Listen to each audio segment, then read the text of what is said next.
Michael Hutchence was more than just the lead singer of INXS. He was one of the most captivating and enigmatic figures in rock music. With his deep, sultry voice, magnetic stage presence, and rebellious charisma, he became a global sensation, adored by fans, and relentlessly pursued by the media. But behind the dazzling performances and glamorous lifestyle was a man grappling with deep personal struggles, from a turbulent childhood to passionate love affairs and a tragic downfall. His life was a story of brilliance and heartbreak. Let's take a look back at the extraordinary journey of Michael Hutchence, a man whose talent was as immense as the demons he battled, and whose legacy continues to echo through the world of music. Childhood and family. Michael Hutchence was born on January 22, 1960 in Crow's Nest, Sydney, to Patricia Glassop, a makeup artist, and Kellen Frank Kell Hutchence, a businessman. He had an older half-sister, Tina, from his mother's previous marriage. His paternal grandparents were British immigrants who moved to Sydney in 1922, while his maternal grandfather was of Irish descent from County Cork. Due to his father's business ventures, the Hutchence family frequently relocated. After a brief stay in Brisbane, where Michael's younger brother Rhett was born, they moved to Hong Kong. There, Michael and Rhett attended Glenealy Junior School and later Beacon Hill School. During his time in Hong Kong, young Michael showed promise as a competitive swimmer. However, his potential athletic career was abruptly ended by a severe arm fracture, forcing him to shift his focus to other interests. This led to his growing love for poetry and songwriting. His first performance came when he sang in a commercial for a local toy store, an early sign of his future in entertainment. During his teenage years, he attended King George V School, where his artistic inclinations continued to develop. In 1972, the family returned to Sydney and settled in the Belrose suburb. Michael enrolled at Davidson High School, where he met Andrew Ferris, who would become his closest friend and longtime musical collaborator. The two bonded over their shared love for music and often played together in Andrew's garage, alongside Andrew's brothers, Tim and John Ferris. Encouraged by his peers, Michael joined Dr. Dolphin, a school band that included Kent Kearney, Neil Sanders, bassist Gary Beers, and drummer Jeff Kennelly. This early exposure to performing helped lay the foundation for his future career in music. When Michael was 15 years old, his parents separated in 1975. Following the separation, he briefly lived in California with his mother and half-sister Tina before returning to Sydney in 1976. By 1977, a new band, the Ferris Brothers, was formed, featuring Andrew, keyboard, Tim, lead guitar, and John, drums. Michael became the lead vocalist, while Gary Beers played bass and Kirk Pengilly joined as a guitarist and saxophonist. On August 16, 1977, the band played their first official gig at Whale Beach, Sydney. This modest beginning marked the start of what would later become INXS, the band that would propel Michael Hutchence to international stardom. Hutchence's multicultural upbringing, frequent relocations, and early exposure to music played a crucial role in shaping his artistic identity. Despite his parents' separation, his family's influence and support helped cultivate his passion for music, setting him on the path to becoming one of the most iconic rock stars of the 1980s and 1990s. Career. The origins of INXS trace back to 1977, when the band was initially formed as the Ferris Brothers, a name reflecting the fact that three of its core members, Tim, Andrew, and John Ferris, were siblings. Their first ever live performance on August 16, 1977, at a house party in Whale Beach, Sydney, was a modest beginning, but it marked the birth of a group that would later achieve global superstardom. At this early stage, their lineup was solidified, featuring Michael Hutchence as lead singer, Tim Ferriss on guitar, Andrew Ferriss on keyboards, John Ferriss on drums, Gary Beers on bass, and Kirk Pingilly on guitar and saxophone. Their initial performances were local gigs, giving them experience and allowing them to refine their sound. During this period, they briefly adopted the name The Vegetables, which reflected their playful and youthful energy, a stark contrast to the sleek, polished image they would later develop. The turning point came when they rebranded as INXS, a name reportedly inspired by Midnight Oil and a crew member's suggestion. The name drew influence from the phrase "in excess," conveying a sense of extravagance and rock star rebellion. It also referenced a music company, subtly hinting at their ambitions for professional success. This transition was symbolic of their growth, marking their evolution from a garage band into a serious professional music act. INXS's journey to international stardom was not immediate. Their early years were spent gradually building momentum in the Australian music scene. Their debut album, INXS 1980, received moderate recognition and introduced their signature sound. Songs like Just Keep Walking helped them gain traction, establishing them as a rising act. A year later, their second album, Underneath the Colors, 1981, showed greater musical refinement and earned them wider recognition. The band was now evolving artistically, incorporating new wave, funk, and rock influences. Encouraged by this progress, they continued refining their image and sound, slowly paving the way for mainstream success. By the mid-1980s, INXS had built a strong following in Australia, but they had yet to break into the global market. That changed with the release of their 1987 album, Kick, which catapulted them into international superstardom. Kick produced 4 massive hit singles: Need You Tonight, Devil Inside, New Sensation, and Never Tear Us Apart. Of these, Need You Tonight became their most iconic song, topping the Billboard Hot 100 in the U.S. and securing their status as one of the biggest rock bands of the era. The music video for Need You Tonight played a crucial role in their success. Released during MTV's golden age, the video showcased Hutchence's smoldering charisma, cementing his image as one of rock's most alluring frontmen. His sultry vocals, magnetic stage presence, and raw sensuality became a defining aspect of INXS's appeal. By 1988, INXS had fully established themselves as global superstars. Their dominance was validated by their success at the MTV Video Music Awards, where they won 5 awards, further solidifying their impact on the international music scene. Despite the immense success of INXS, Hutchence was not content with limiting himself to just one musical project. In 1989, he embarked on a side project, forming the band Max Q alongside Australian musician Ollie Olsen. Unlike INXS's mainstream rock sound, Max Q's music was darker, more experimental, and influenced by electronic elements.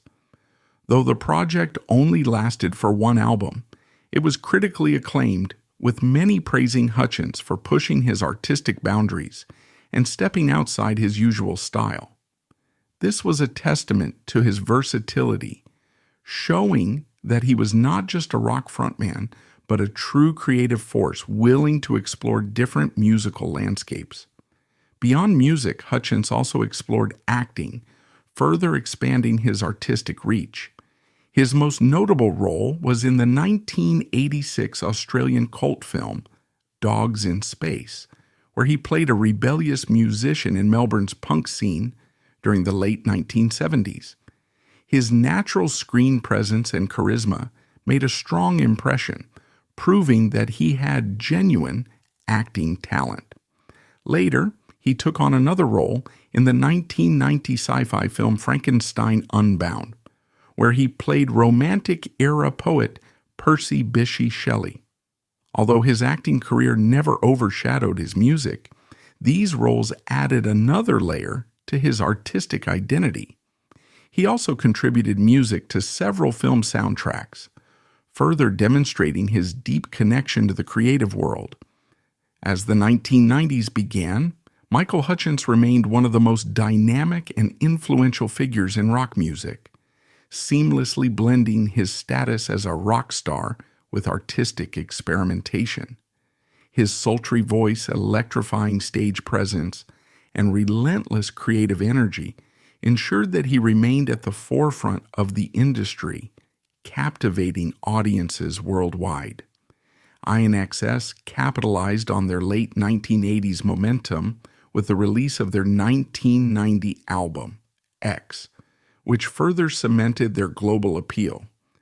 The album produced several hit singles, including Suicide Blonde and Disappear, both of which reached the top 10 in the U.S. Suicide Blonde, in particular, became one of INXS's most recognizable tracks, thanks to its edgy sound, infectious harmonica riff, and high-energy production. Beyond its musical success, Suicide Blonde held a deeply personal connection for Hutchence. The song was inspired by his then-girlfriend Kylie Minogue, who used the phrase "suicide blonde" to describe her look while wearing a platinum blonde wig for her 1989 film, The Delinquents. This fusion of personal experience and artistic expression showcased Hutchence's ability to weave his own life into his music, making the track even more impactful. The success of X further solidified Hutchence's status as a global rock icon. By 1991, he was at the pinnacle of his career, receiving the prestigious Best International Artist Award at the Bright Awards, while INXS was honored as Best International Group. This period also saw Hutchence collaborate outside of INXS, lending his distinctive vocals to Noiseworks' album Love vs. Money, 1991, an Australian pub rock band that was also rising in prominence. Despite their continued success, INXS began to feel the pressures of fame and the changing musical landscape. In 1992, they released Welcome to Wherever You Are, an album that showcased a more experimental approach. Critics praised the record for its bold and diverse sound, incorporating orchestral elements and layered production techniques. The album topped the UK charts, proving that the band's influence remained strong, but it failed to achieve the same commercial success in the US as their previous records. The early 1990s marked a shift in the music industry, with the rise of grunge and alternative rock acts like Nirvana, Pearl Jam, and Soundgarden dominating the mainstream. As a result, INXS, with their sophisticated rock-funk hybrid, started to lose their dominant position in the American market. By 1993, this decline in mainstream appeal became more evident with the release of Full Moon, Dirty Hearts. Unlike its predecessor, which at least found success in Europe and Australia, this album struggled to make an impact globally. While INXS remained a respected and established name, they were no longer the chart-topping force they had once been. In response, the band members decided to take a break, stepping away from the relentless pressures of the industry to spend time with their families and pursue personal projects. While his bandmates retreated from the spotlight, Hutchence remained a fixture in the public eye, not only for his music but also for his high-profile romantic relationships, which were frequently covered by the media. His charismatic persona and rock star lifestyle kept him in the headlines, making him one of the most talked-about musicians of his era. During this period, Hutchence also began working on a self-titled solo album, exploring a sound that was distinct from INXS. This project allowed him to experiment outside the constraints of the band, embracing a darker and more introspective musical style. At the same time, INXS regrouped to record their 10th studio album, Elegantly Wasted, 1997, which was released in April 1997. The album was seen as a return to form, featuring a more refined modern rock sound. While it did not reach the commercial heights of their earlier work, the title track gained traction, receiving significant radio play and modest success on the charts. Even as INXS's commercial success declined, Hutchence remained one of the most compelling frontmen in rock music. His deep, sultry baritone voice, which could shift effortlessly from a whisper to a powerful belt, made him a unique presence in the industry. His vocal range extended from B1 to F-sharp 5, showcasing his ability to convey a wide spectrum of emotions. Over the years, he became known not only for his charismatic, seductive performances, but also for his lithe, magnetic stage presence. 4. Scandal. By the early 1990s, Michael Hutchence had fully embraced the reckless excesses of rock stardom, living a life defined by fame, indulgence, and emotional volatility. His reputation as a charismatic yet unpredictable frontman was cemented not only by his hypnotic stage presence and seductive voice, but also by his destructive habits behind the scenes. As he delved deeper into heavy partying, substance use, and unpredictable mood swings, his fiery temper and impulsive nature became increasingly pronounced. This recklessness reached a devastating turning point in August 1992, when Hutchence was involved in one of the most life-altering incidents of his career. While on a night out in Copenhagen, Denmark, he got into an altercation with a taxi driver outside a cafe. The details of what happened remain unclear, as accounts vary, but most reports agree that the situation escalated quickly. During the confrontation, the driver allegedly shoved Hutchence, causing him to fall backward and hit his head violently on the pavement. Initially, Hutchence shrugged off the injury, unaware of the serious damage it had caused. True to his impulsive and intense nature, he refused to seek medical attention right away, continuing to live as if nothing had happened. However, as days passed, the effects of the fall became impossible to ignore. When he finally went to see a doctor, the diagnosis was grim. He had suffered significant brain trauma, which resulted in the permanent loss of his sense of smell and taste. This injury had profound consequences, both physically and psychologically. Losing 2 of his senses was a devastating blow for a man who thrived on experiencing life intensely. Hutchence was someone who indulged in sensory pleasures, music, food, the energy of a live audience, the feeling of being larger than life. Suddenly, 2 fundamental ways in which he interacted with the world were gone, irreversibly altered by a single moment of aggression. The physical effects were life-altering, but the psychological consequences were even more devastating. Friends and colleagues noticed a drastic shift in his personality. He became more aggressive, erratic, and emotionally unstable. He experienced extreme mood swings, going from intense enthusiasm to deep despair in a matter of hours. The once charming and charismatic rock star was now frequently consumed by anger and depression, struggling with emotions that felt beyond his control. As his mental state deteriorated, the strain began to affect his relationships within INXS. Hutchence had always been the band's driving force, the one who effortlessly connected with audiences and exuded an undeniable cool. But now he was unpredictable, making collaboration more difficult. Bandmates found themselves walking on eggshells, unsure of how he would react. The most alarming incident came when he threatened bassist Gary Beers with a knife during an argument. Though no one was harmed, it was clear that something was deeply wrong. His behavior was becoming impossible to ignore, and for the first time there were serious concerns about the future of INXS. This period marked a turning point in Hutchence's life and career. The rock star lifestyle he had once thrived in now seemed to be consuming him.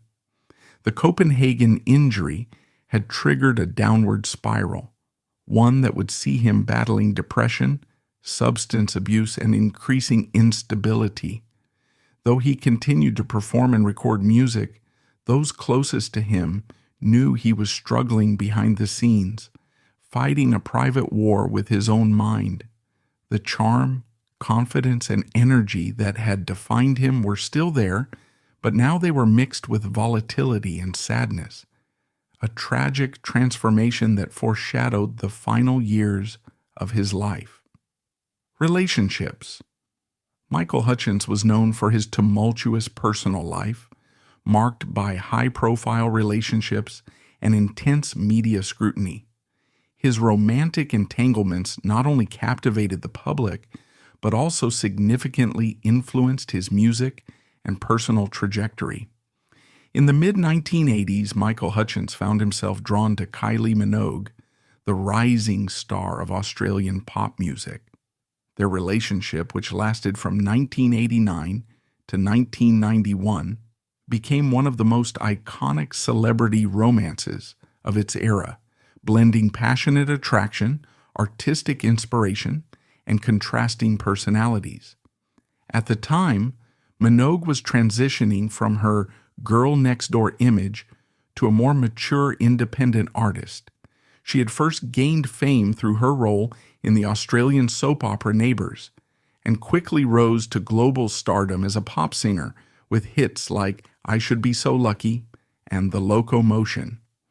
Hutchence, on the other hand, was already an established rock star, edgy, unpredictable, and deeply immersed in the wild world of rock and roll. Their vastly different images only made their romance more intriguing to the public. Despite their differences, their relationship was built on mutual admiration and deep attraction. Minogue has often described Hutchence as tender, protective, and endlessly fascinating, even in the midst of the chaos that often surrounded him. He in turn encouraged her to embrace a more adventurous, rebellious side, helping her shed the innocent bubblegum pop persona that had defined her early career. Many believe that his influence played a significant role in shaping the more daring and confident version of Minogue that emerged in the 1990s. Their time together also left a lasting mark on Hutchence's music. Their relationship inspired the INXS hit Suicide Blonde, one of the standout tracks from the band's 1990 album, X. The song's title came from a phrase Minogue had used to describe her look while wearing a platinum blonde wig for her role in the 1989 film The Delinquents.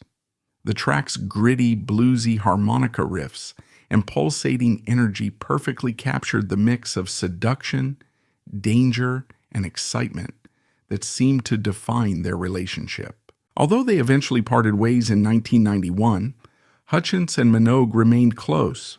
She has spoken fondly of him in interviews, often reflecting on his magnetic personality and the impact he had on her life. Their romance was short-lived, but intensely passionate, leaving behind not only memories, but also a musical legacy that still resonates today. After his passionate relationship with Kylie Minogue ended in 1991, Michael Hutchence quickly became known for his high-profile romantic entanglements, with each new partner bringing a different influence and dynamic into his life. While his relationship with Minogue had been a blend of tenderness and artistic inspiration, his later romances often took a more intense and at times turbulent turn, particularly as his personal struggles deepened following his 1992 head injury. Among the women linked to Hutchence during this period was American singer Belinda Carlisle, known for her success as the lead vocalist of the Go-Go's, and later as a solo artist, with hits like Heaven is a Place on Earth. Although their relationship was relatively short-lived and less publicized, it added to Hutchence's reputation as a rock star with an irresistible charm, who moved effortlessly through the worlds of music, fashion, and high society. However, it was his relationship with Danish supermodel Helena Christensen that would prove to be one of the most significant and deeply impactful of his life. Their romance, which lasted from 1991 to 1995, seemed to mirror his relationship with Minogue in some ways, as Christensen was also a rising star in the fashion industry when they met. She was one of the original supermodels of the 1990s, appearing on the covers of Vogue, Elle, and Harper's Bazaar, and she became known for her sophisticated beauty and adventurous spirit. Unlike Minogue, who was still somewhat sheltered when she met Hutchence, Christensen had already been immersed in the world of fame and glamour, making her a perfect match for his high-energy, jet-setting lifestyle. Together, they became a power couple, often photographed at exclusive parties and fashion events, radiating a sense of effortless cool. Those close to them described their relationship as passionate, adventurous, and filled with shared creative energy. However, their time together was forever marked by a tragic turning point. While they were dating, Hutchence suffered his now infamous head injury in Copenhagen in 1992, a moment that would irreversibly change the course of his life. Accounts of the incident vary, but reports suggest that Hutchence and Christensen had been out on the town in Copenhagen, enjoying a night of drinking and partying. At some point, an altercation broke out between Hutchence and a taxi driver outside a cafe. The situation escalated, and the driver allegedly shoved Hutchence, causing him to fall backward and hit his head violently on the pavement. Initially, he dismissed the injury, unaware of just how much damage had been done. It was several days before he finally sought medical attention, by which time doctors discovered that he had suffered severe brain trauma, leading to the permanent loss of his sense of smell and taste. Christensen later spoke about how dramatically this injury altered Hutchence's personality. Once known for his magnetic charm and easygoing demeanor, he became far more volatile and emotionally unstable. His mood swings intensified, and he became prone to sudden fits of anger, deep depression, and self-destructive tendencies. The vibrant, thrill-seeking rock star, who once thrived on the sensory experiences of life, was now trapped in a world that felt muted and distant. Although Hutchence and Christensen's relationship continued for a few more years, the strain of his increasingly erratic behavior eventually took a toll. They ultimately parted ways in 1995, though she remained deeply affected by his struggles and tragic fate in the years that followed. While Christensen was an important chapter in Hutchence's life, it was his involvement with British television presenter Paula Yates that would generate the most controversy and public scrutiny. Hutchence and Yates first crossed paths in 1985 when she interviewed him on Channel 4's program, The Tube. Even then, it was clear that there was strong chemistry between them, as Yates, who was already married to musician Bob Geldof, was noticeably flirtatious. However, their connection remained purely platonic for nearly a decade. In 1994, their paths crossed again when Yates interviewed Hutchence on the British morning show, The Big Breakfast. This time, the attraction between them was undeniable and impossible to ignore. Their on-screen chemistry was electric, and it was clear to anyone watching that this was more than just a casual interview. Shortly after, their relationship escalated into a passionate and highly publicized affair, which shocked the media and intensified the already growing tensions between Yates and Geldof. 7. Death. On November 22, 1997, Michael Hutchence was found dead in his room at the Ritz-Carlton Hotel in Sydney. The 37-year-old frontman of INXS was discovered by a hotel maid at approximately 11:50 a.m., kneeling with his back to the door, a belt around his neck attached to the door's automatic closure. The scene was deeply unsettling, and as the news spread, fans and the music world were left in shock. The coroner's report later ruled his death as suicide, determining that Hutchence had taken his own life while under the influence of alcohol and multiple drugs, including cocaine, Prozac, and other prescription medications. The combination of substances in his system likely amplified his emotional distress, leading to an impulsive act of self-harm. However, his final moments remain clouded in speculation, with some questioning whether his death may have been a tragic accident rather than an intentional act. In the days before his passing, Hutchence had been deeply distraught over his ongoing legal battles with Bob Geldof, the ex-husband of his partner, Paula Yates. Yates had informed him that she was unable to bring their 1-year-old daughter, Tiger Lily, and her other children to visit him in Australia due to Geldof's legal actions. This news devastated Hutchence, who had been eagerly anticipating the reunion. Already struggling with mental health issues, substance use, and growing isolation, the frustration over being unable to see his daughter only worsened his emotional state. In the early morning hours of November 22nd, Hutchence made a series of phone calls, desperately reaching out to those close to him. One of the most significant calls was to his ex-girlfriend, Michelle Bennett, someone he had remained close to over the years. He sounded distressed, emotional, and in tears, pleading for her to come see him immediately. Concerned for his well-being, Bennett rushed to his hotel, but by the time she arrived, Hutchence did not respond to her knocks.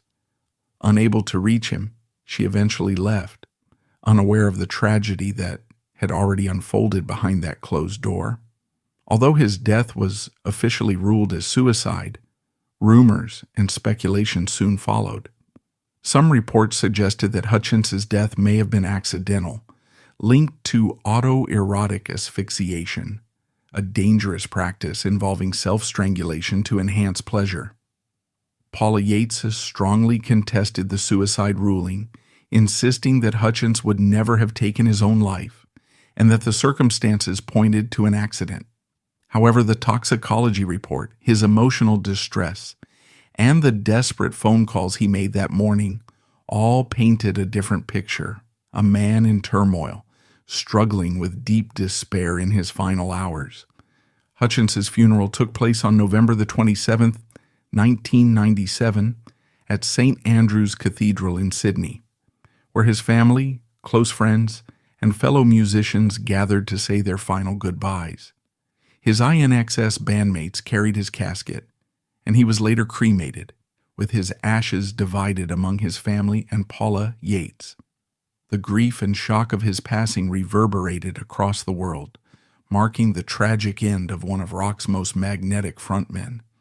In the years following his death, Michael Hutchence's legacy endured, but the mystery and heartbreak surrounding his final moments remained a source of speculation.